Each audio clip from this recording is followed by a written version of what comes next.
Tomato sauce,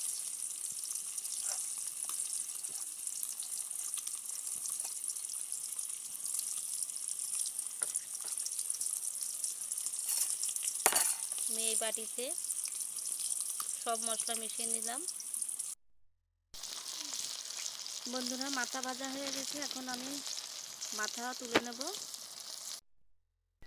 বন্ধুরা, সব মাছ ভাজা হয়ে গেছে, এখন আমি মাছের তেল ঝালটা করে নেব।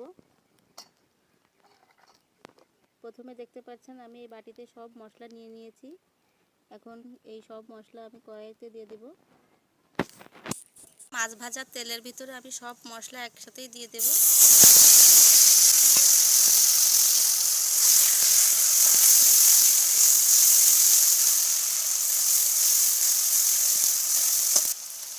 দিয়ে দেবো হলুদ,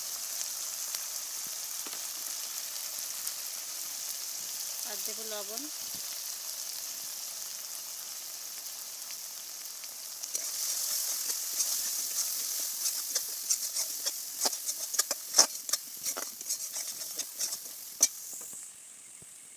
বন্ধুরা, মশলা ভালো করে কষে নেওয়ার জন্য আমি এর ভিতরে একটু পানি দিয়ে দেব।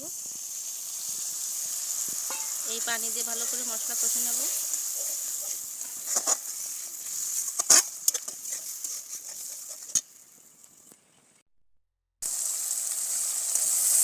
বন্ধুরা, ভালো করে মশলা কষে নিয়েছি, মশলার উপরে তেল ছেড়ে দিয়েছে।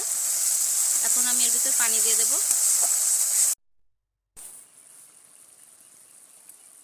বন্ধুরা, ঝোল ফুটে গেছে, এখন আমি ভাজা মাছগুলি দিয়ে দেবো এর ভিতরে।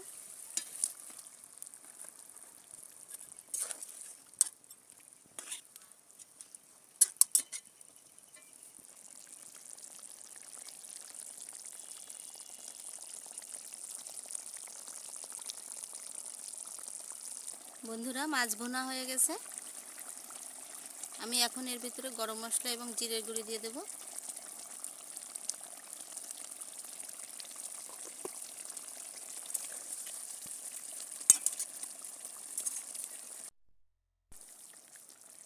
বন্ধুরা, রুই মাছের তেল ঝাল একদম রেডি, এখন আমি নামিয়ে নেব। বন্ধুরা, রুই মাছের তেল ঝাল একদম রেডি।